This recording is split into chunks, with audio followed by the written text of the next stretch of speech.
uaminifu kwa Jamhuri ya Muungano wa Tanzania na kuitumikia kwa moyo wangu wote, na kwamba nitaihifadhi, nitailinda na kuitetea Katiba ya Jamhuri ya Muungano na sheria iliyowekwa. Ewe Mwenyezi Mungu unisaidie. Kiapo cha pili ni kiapo cha utumishi. Mimi Jubilate Winnie Lauo naapa kwamba nitaitumikia kwa uaminifu Jamhuri ya Muungano wa Tanzania na rais wake katika kazi ya mkuu wa wilaya. Ewe Mwenyezi Mungu unisaidie. Kiapo cha kuhifadhi siri. Mimi Jubilate Winnie Lauo ninaapa kwamba katika kazi yangu ya mkuu wa wilaya, kwa vyovyote vile sitatoa siri ambazo nitazijua katika kazi zangu, isipokuwa katika kutimiza wajibu wa kazi hiyo au kwa idhini ya rais. Ewe Mwenyezi Mungu unisaidie.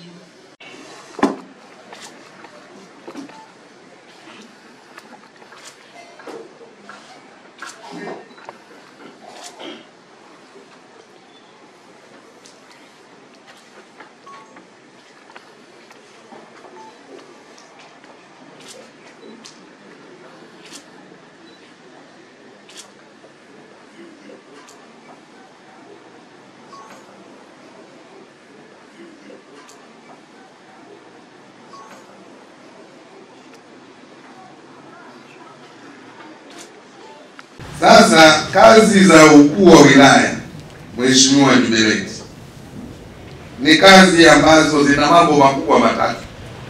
Jambo la kwanza, mkuu wa wilaya ni kusimamia usalama. Ndio maana anaitwa mwenyekiti wa kamati ya usalama. Ndio wajibu wa kwanza.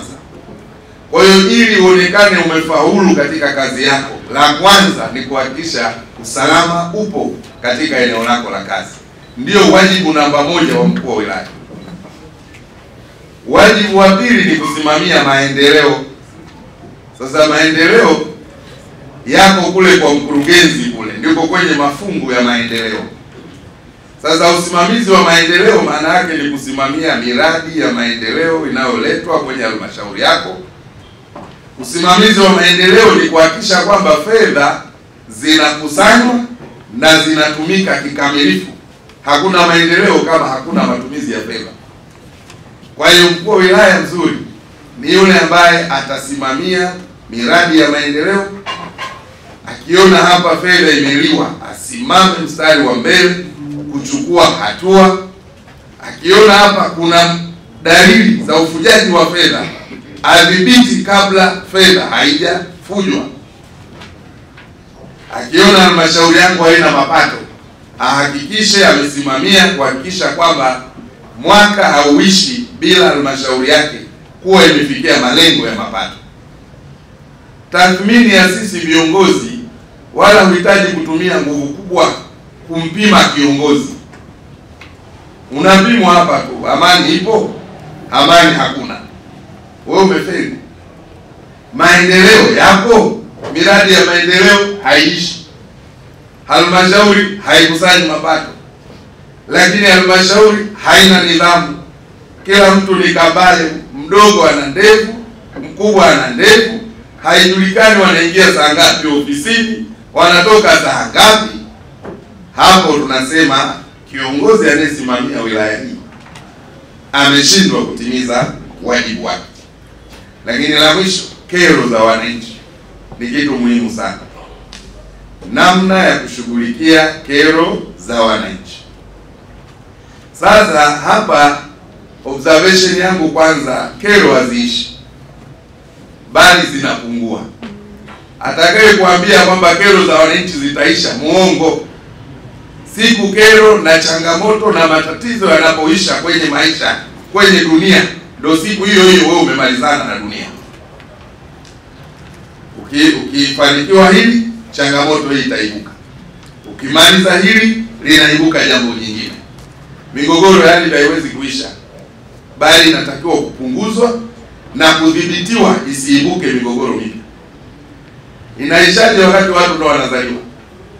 Ardhi haitoshi. Ardhi square kilometers za mraba 25,000 mkoa wa Mwanza. Watu 3,600,000. Lakini miaka 5 ijayo tutakuwa watu 4,000,000. wataishi wapi, watalima wapi?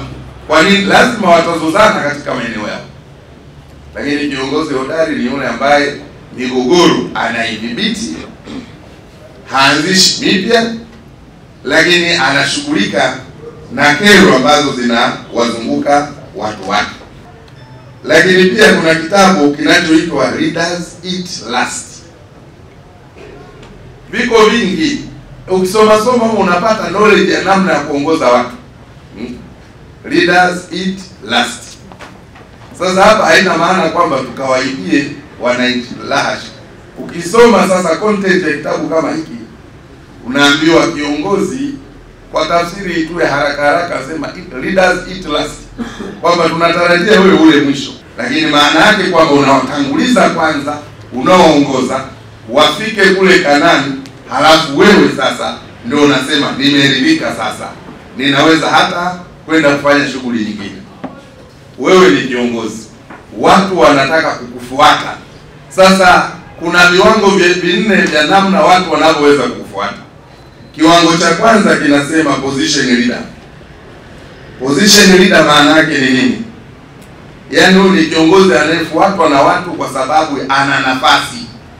Mimi ni mkuu wa wilaya, kwa hiyo watu wanaogopa nafasi yake ya uongozi, watamfuata kwa sababu yeye ni mkuu wa wilaya. Sasa hiki ni kiwango cha mwanzo kabisa cha uongozi ambacho hakifai. Watu wasikufuate kwa sababu ya nafasi yako. Kiwango cha pili anasema permission leaders. Permission leaders ni kiongozi ambaye anawekeza kwenye mahusiano na watu. Kwa hiyo watu wanamfuata si kwa sababu ya cheo chake, sio kwa sababu ya position.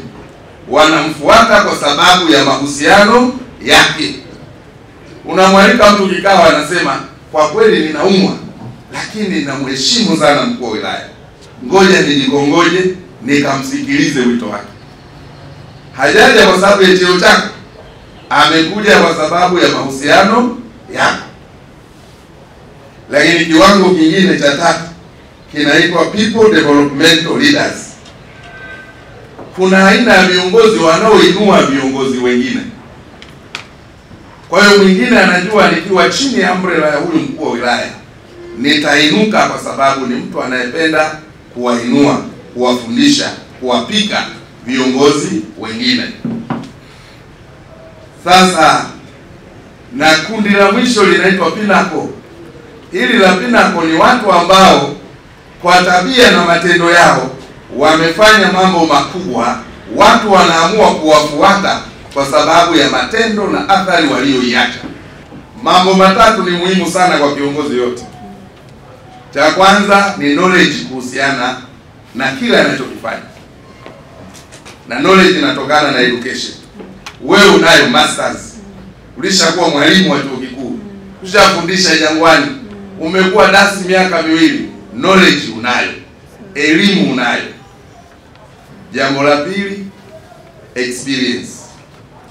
Experience yako ya leadership, dasi miaka miwili, inakutosha kabisa kwamba wewe experience ya leadership unayo.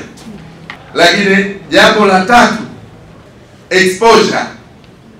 Your education, your experience, and because you are exposed, we are confident that you are going to do this job effectively. Tunategemea viongozi wote humu ndani, sio tu Jubilee. Kiongozi mzuri ni yule mwenye maono, vision. Lazima ujue wilaya yako unaikuta wapi, unataka kuipeleka wapi. Lakini kiongozi mzuri ni yule mwenye ujasiri, ana confidence, anasema jambo hili nikilitekeleza impact yake kwa umma itakuwa kubwa. Lakini anajikuta haungwi mkono na yoyote.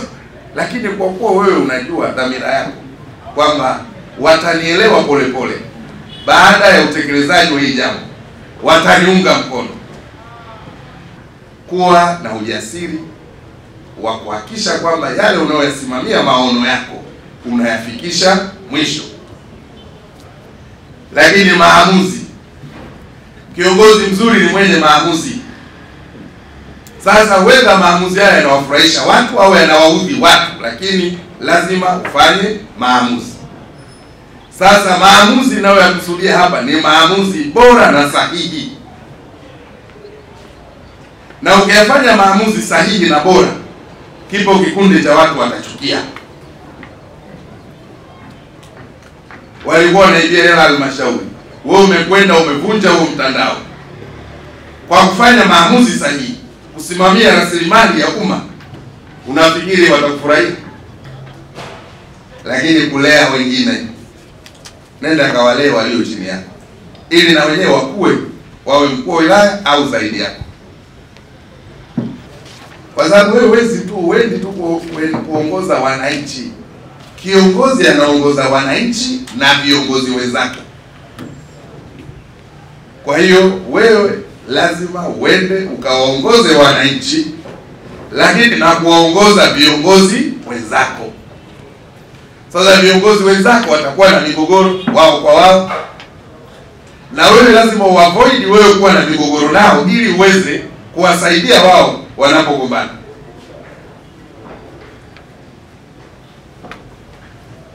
Jamhuri ya Muungano wa Tanzania. Jamhuri ya Muungano wa Tanzania. Mwanza oyee!